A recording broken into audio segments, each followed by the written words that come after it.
Bismillahirrahmanirrahim. Assalamualaikum warahmatullahi wabarakatuh.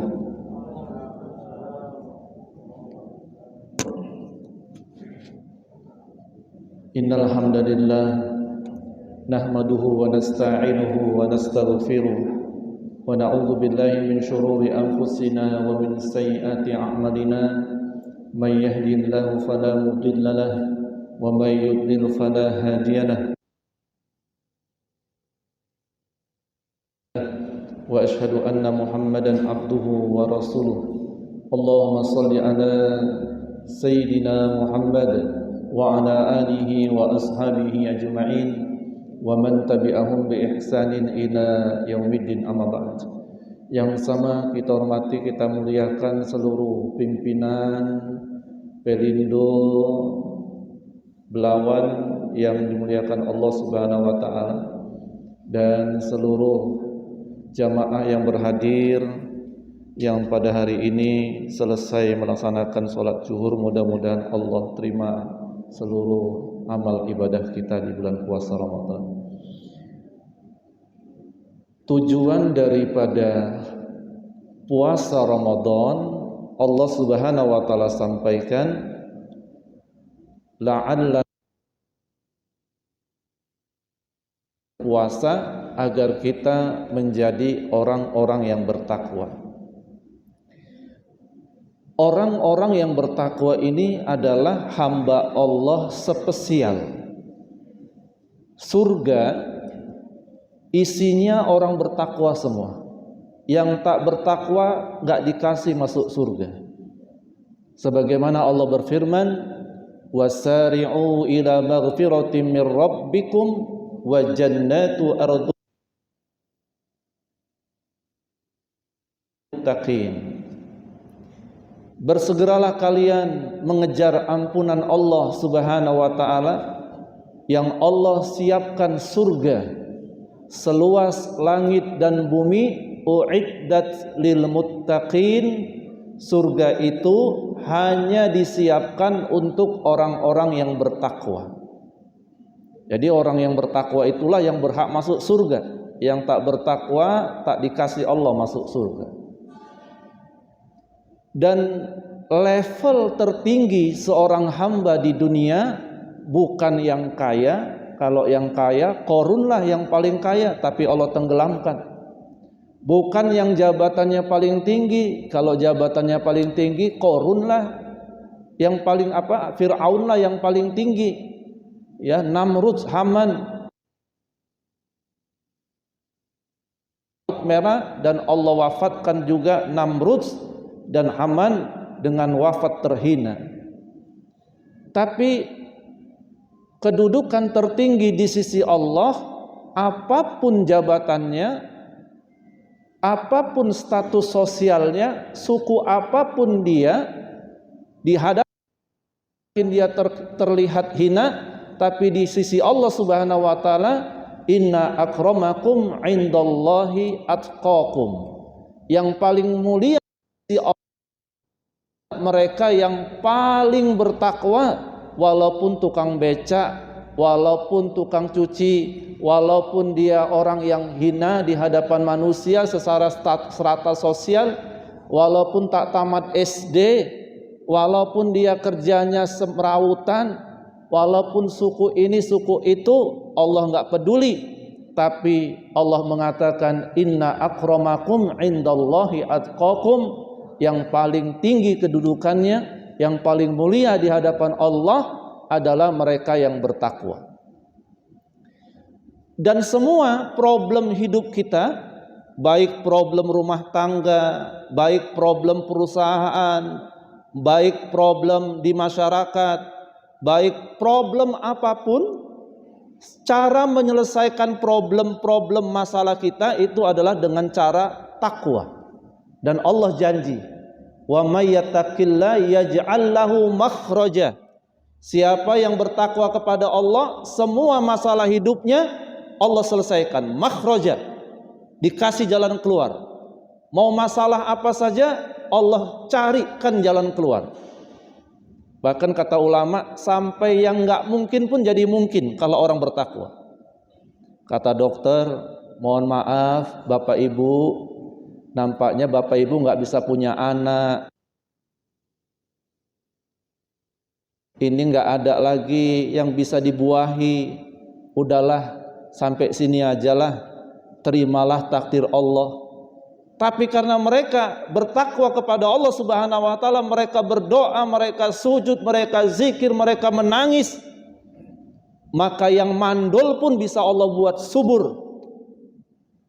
Sebagaimana Nabi Zakaria di usia 100 tahun berdoa, istrinya mandul. Usia dia sudah 100 tahun, usia istrinya juga hampir 100 tahun, nenek-nenek sama kakek-kakek. Tapi doanya apa? Rabbi habli minas solihin, ya Allah berikan aku anak yang soleh. Tapi doanya pelan-pelan, takut kedengaran tetangga. Kalau kedengaran tetangga udah kakek-kakek doa minta anak, malu dia. Coba di sini ada nggak kita pernah dengar ada nenek-nenek? Atau berani nggak kita doa minta anak udah 100 tahun? Mana ada yang berani? Apa dalam hati kita? Apa mungkin?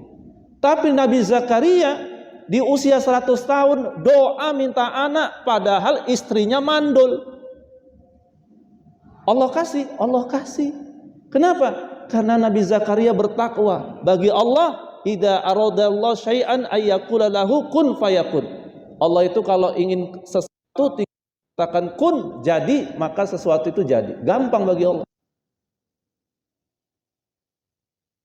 Allah Subhanahu wa taala. Oh itu kan Ustadz Nabi, Ustadz wajarlah kalau Nabi doanya diterima. Kita lihat bagaimana yang bukan Nabi, yaitu doanya Maryam. Ya, Maryam ini doa minta makanan karena dia berada di tempat mihrabnya.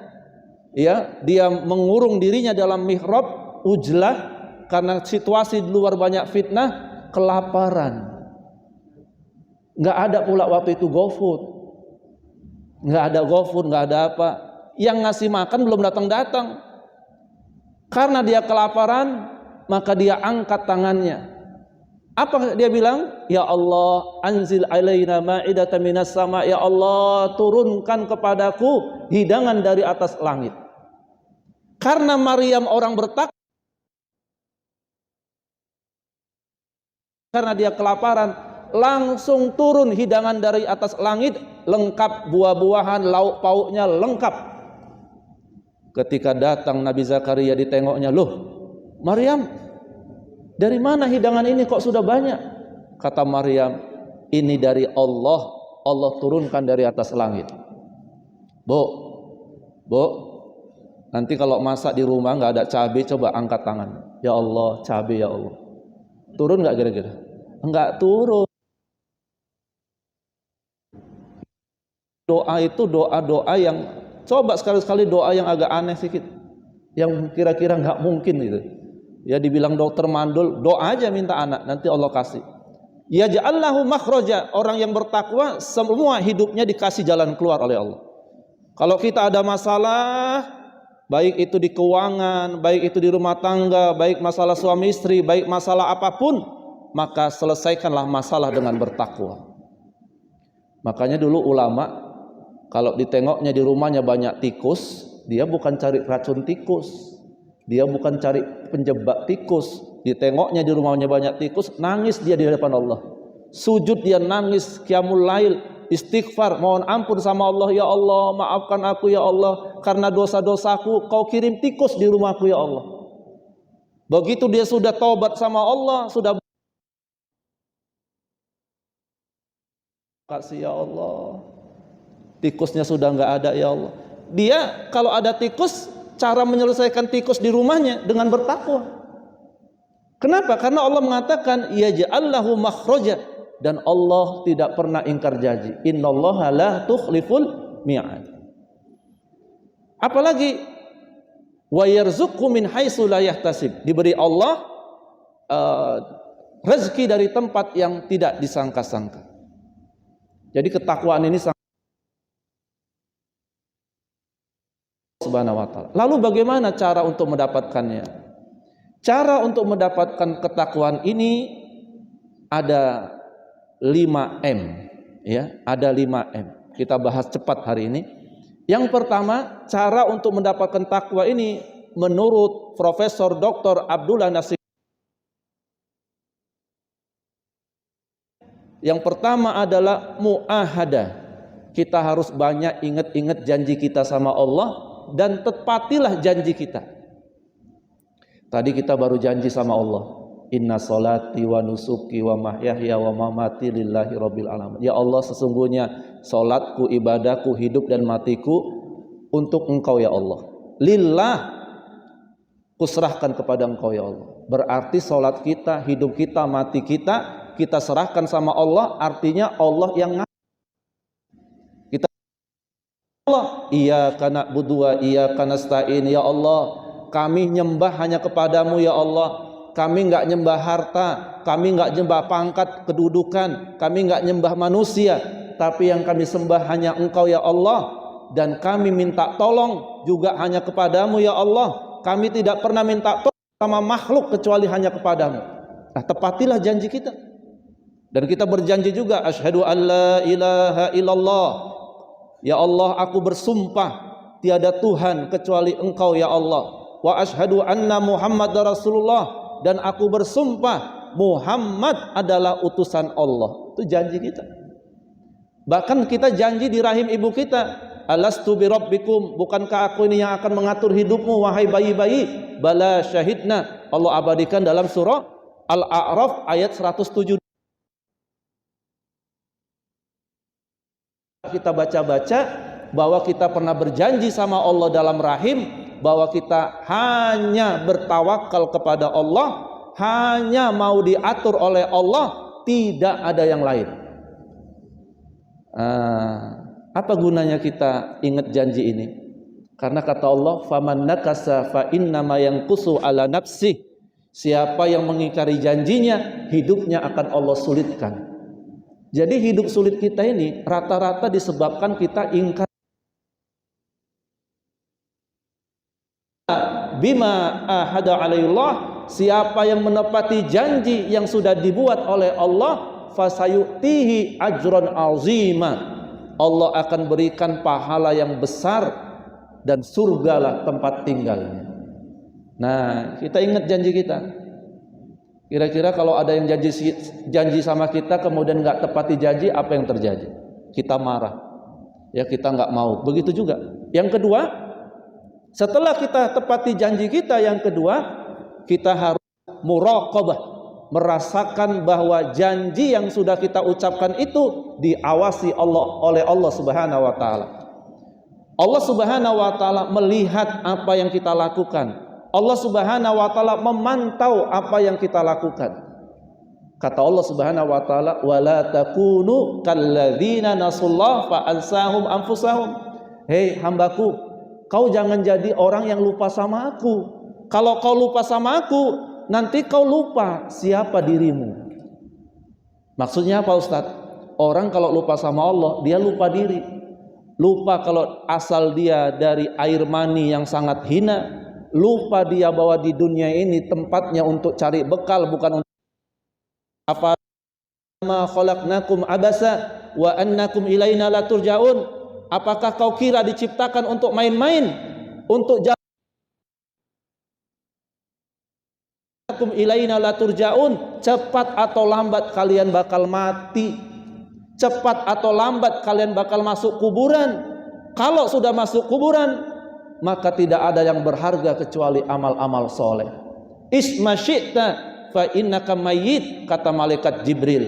Hiduplah sesuka hatimu, tapi ingat kau bakal mati besok atau lusa. Kalau sudah dibungkus kain kafan, masuk ke liang lahat, barulah macam yang kita bahas semalam itu, barulah teriak-teriak, ya Allah hidupkan kami ya Allah, hidupkan kami ya Allah. Kalau kau hidupkan kami janji amal soleh ya Allah. Kalau kau hidupkan ya Allah kami janji sedekah ya Allah. Kalau kau hidupkan ya Allah kami janji ya Allah akan sujud kepadamu. Tapi Allah tidak akan menghidupkan orang yang sudah mati, ya, sudah habis waktunya. Maka kita harus merasakan selalu diawasi Allah. Orang yang selalu merasa diawasi Allah, maka dia akan jadi orang bertakwa. Karena orang bertakwa itu, kata Umar bin Khattab, adalah orang yang hidupnya selalu hati-hati. Kenapa hati-hati? Karena selalu dilihat Allah. Ini penyakit ini. Semua dosa, ya, coba dimasukkan ini di dalam pikirannya supaya nanti kita tahu. Dari kalimat tidak ada yang tahu kecuali kita. Kenapa ada korupsi? Karena dia bilang nggak ada. Aman, beres Pak, nggak ada yang tahu. Jahatlah itu. Selingkuh dengan kalimat gimana? Aman Bang, nggak ada yang tahu. Selingkuhlah itu. Apalagi mencuri, gimana di sana? Aman, sana aman semua, nggak ada yang tahu. Nggak, semua aman. Nggak ada yang tahu. Hilanglah kereta, hilanglah sepeda motor, hilanglah emas.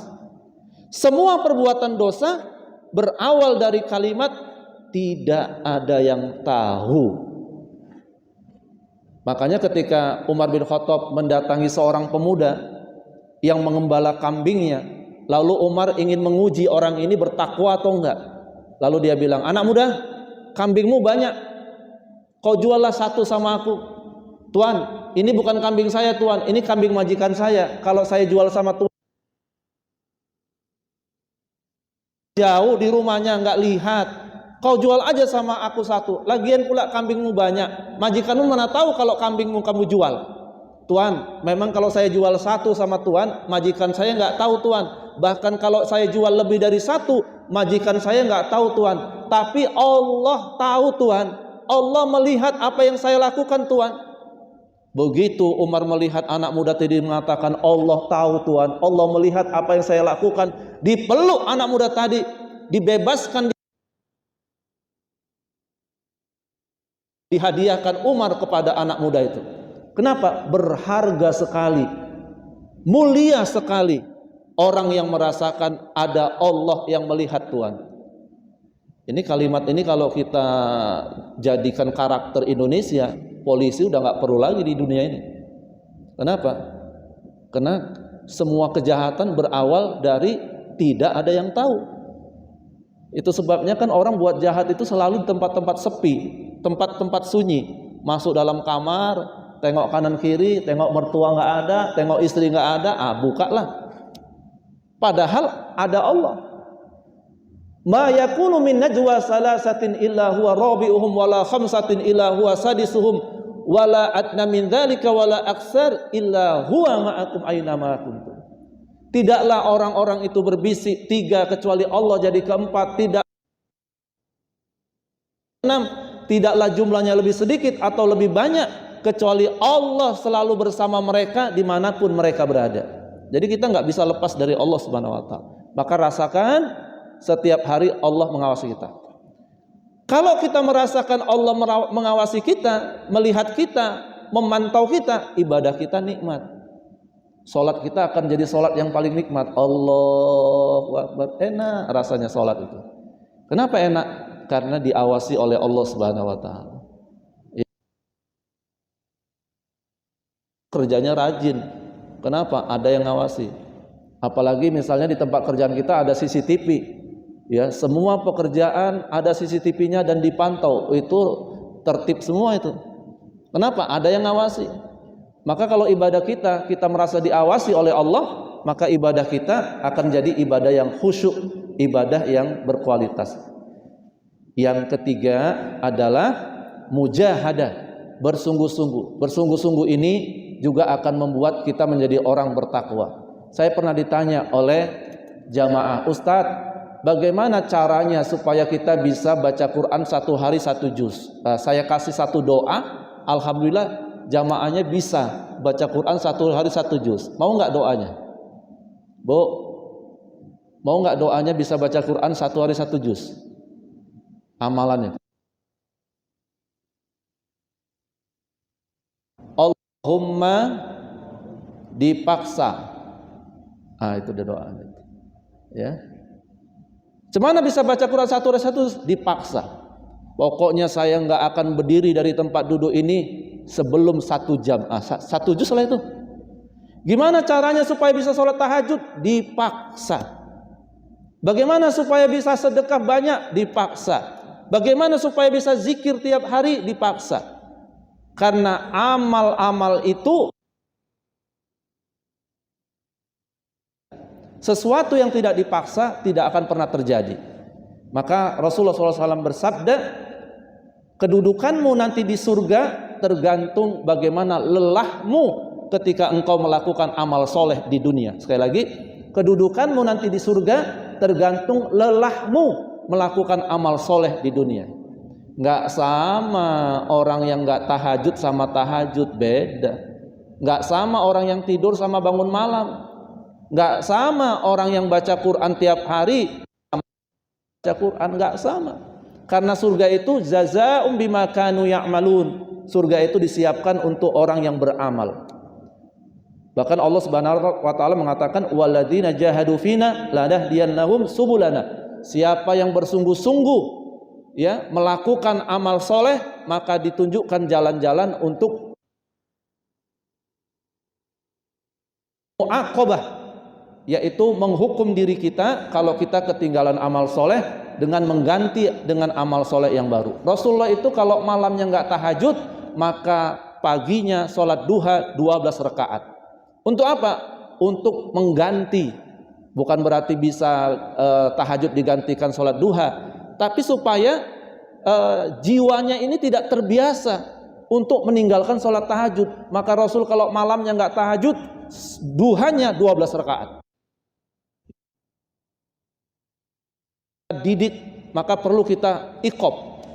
Oh, tadi malam aku nggak sholat taraweh, ganti ya dengan apa? Dengan sedekah misalnya 1 juta, ganti dengan baca Quran 3 juz, ganti. Jadi setiap amal soleh yang nggak kita lakukan, maka kita rafel, kita ganti dengan amal soleh baru. Bahkan kalau kita buat maksiat, kita ganti maksiat tadi itu kita bayar dengan amal-amal soleh. Jangan biarkan diri kita terlena. Yang terakhir adalah muhasabah. Ya, kita introspeksi diri kita. Orang yang banyak introspeksi maka dia akan jadi orang bertakwa. Karena Rasulullah bersabda, beruntunglah seseorang nanti di hari kiamat periksa amal-amalnya, setiap amalnya ada istighfarnya, kata Rasulullah. Beruntunglah seseorang setiap amalnya ada istighfarnya. Kenapa? Karena banyak orang di dunia ini melakukan amal soleh, rupanya di hadapan Allah amal solehnya tidak bernilai sama sekali. Kenapa gak bernilai? Karena amal solehnya bukan karena Allah, tapi amal solehnya dilakukan ingin dipuji manusia. Wa ma umiru illa liya'budullaha mukhlishina lahuddin. Kamu tidak diperintahkan dalam beragama, kamu tidak diperintahkan ikhlas, dalam keadaan hanya tujuannya Allah Subhanahu wa taala. Muhasabah.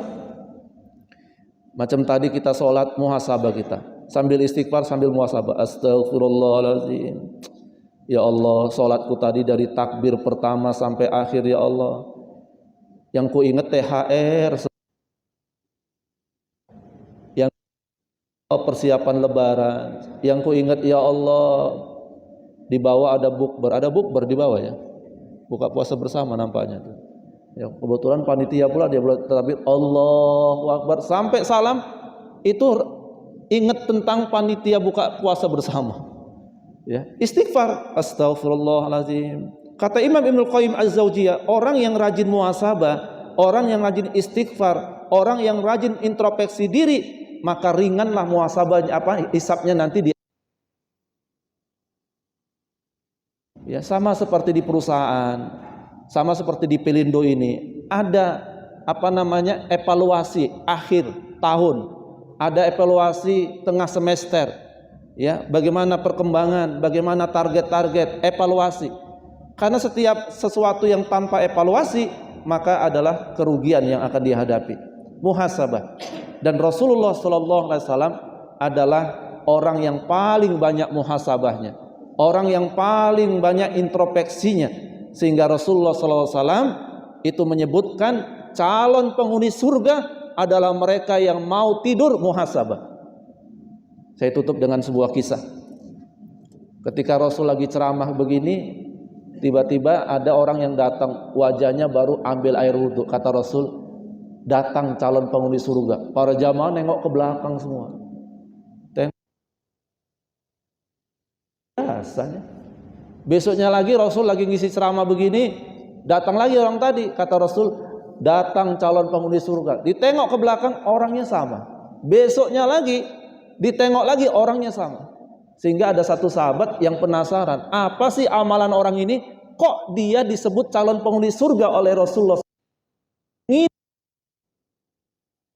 Dipantaunya sholatnya, dipantaunya zikirnya, dipantaunya baca Quran, dipantaunya istimewa, biasa-biasa saja. Tapi kenapa Rasul mengatakan calon penghuni surga? Begitu mau pulang dibilang, mohon maaf wahai sahabatku, sebenarnya aku nginep di rumahmu 3 hari karena Rasul bilang kamu calon penghuni surga. Aku ingin tahu apa amal istimewamu sehingga Rasul mengatakan kamu calon penghuni surga. Setelah aku tengok tak adanya yang istimewa. Benar, aku nggak punya amalan istimewa. Itulah amalanku. Ketika sahabat tadi mau pergi dipanggil, oh bentar-bentar, ada satu yang kau nggak tahu. Setelah aku mau tidur, aku muhasabah. Setiap aku mau tidur, aku istighfar. Astaghfirullahaladzim. Ya Allah, ampuni dosaku 1 hari ini ya Allah. Dibayangkannya dosa-dosa dia 1 harian. Lagi ngapain dia dari pagi sampai sore, dia minta ampun sama Allah. Muhasabah. Kalau ada orang yang memfitnahnya, dimaafkannya. Dia tidur dalam keadaan tidak menyimpan iri, dengki dan dendam. Nggak ada dendam. Walau bagaimanapun orang menyakitinya, sebelum tidur dimaafkannya semuanya.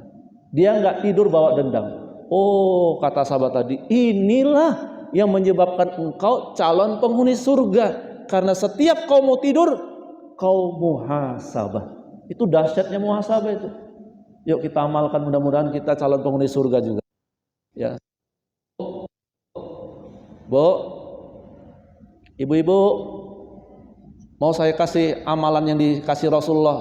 Kalau ibu amalkan, ibu juga masuk surga. Kata Rasulullah, apabila seorang istri mau tidur dipegang tangan suaminya, lalu dia mengatakan, "Bang, maafkan kesalahanku, Bang." Walaupun yang salah suaminya, tapi dia mengatakan kepada suaminya, maafkan kesalahanku Bang. Maka kalau dia meninggal malam itu, tempatnya di surga. Bu, mau ngamalkan? Nanti malam mau tidur, pegang tangan suaminya, bilang sama suaminya, Bang, maafkan kesalahanku. Oh, rupanya kau selama ini yang salah ya. Baru ngaku kau ya. Bukan Bang, baru dengar ceramah Ustadz Rudiawan Sitorus. Apabila seorang istri mau tidur, minta maaf sama suaminya, kalau dia meninggal tempatnya di surga. Ya kalau abang masuk neraka, neraka lah, yang penting aku di surga. Ya, Bu, bisa diamalkan? Nanti malam mau tidur minta maaf sama suami. Lakukan tiap hari. Insya Allah kalau wafat Allah masukkan ke dalam surga Allah Subhanahu Wa Taala. Akhiru da'wana, assalamualaikum warahmatullahi wabarakatuh.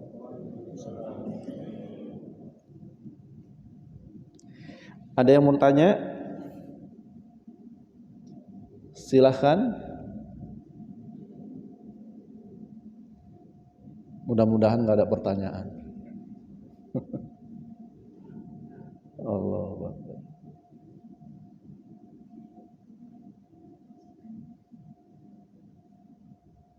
Saya lihat dari wajah-wajahnya, wajah-wajah puasa semua kan. Lemas ya. Susah nanya ini ya. Kalau nggak tanya, kita doa aja. Astaghfirullahaladzim. Alhamdulillahirabbil alamin, wassalatu wassalamu ala asyrofil anbiya'i wal mursalin wa ala alihi wa sahbihi ajmain. Ya Allah, jadikan semua yang hadir pada hari ini hamba-hambamu yang bertakwa ya Allah. Berikan ya Allah kemudahan untuk melakukan amal-amal soleh di bulan suci Ramadan ini ya Allah. Anugerahkan kami semua ya Allah malam Lailatul Qadar ya Allah. Malam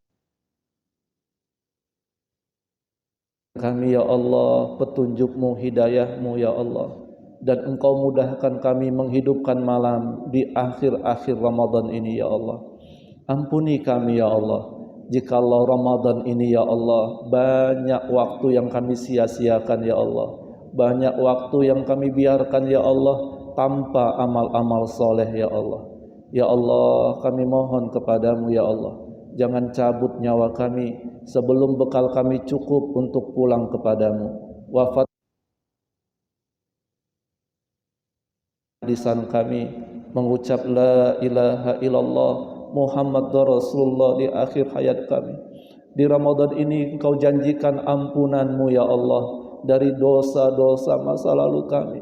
Begitu banyaknya dosa-dosa kami, tak terhitung jumlahnya ya Allah. Begitu banyak dosa yang kami ulang-ulang setiap saat ya Allah. Dosa-dosa yang kami ulang-ulang setiap saat ya Allah. Dosa yang kami sembunyi-sembunyikan di hadapan manusia, padahal Engkau lihat semua dosa-dosa kami. Engkau lihat semua maksiat-maksiat kami ya Allah. Ampuni ya Allah. Kami tidak ingin ya Allah wafat dalam keadaan melakukan dosa dan maksiat ya Allah. Ya Allah, jadikan kami semua ahli Quran ya Allah. Dekatkan kami semua dengan Al-Quran nanti ya Allah. Berikan kami cahaya hidup dengan Al-Quranul Karim ya Allah. Jadikan anak cucu kami, anak cucu penghafal-penghafal Al-Quran ya Allah, pejuang-pejuang Al-Quran. Rabbana zalamna anfusana wa illam taghfir lana wa tarhamna lanakunanna minal khasirin. Wafatkan kami semua husnul khatimah ya Allah. Mudahkan lisan kami mengucap la ilaha illallah Muhammad Rasulullah di akhir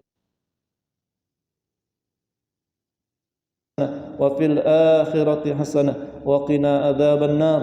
Wa sallallahu ala sayyidina Muhammadin wa ala alihi wa ashabihi ajma'in walhamdulillahi rabbil alamin. Mohon maaf kekurangan. Assalamualaikum warahmatullahi wabarakatuh.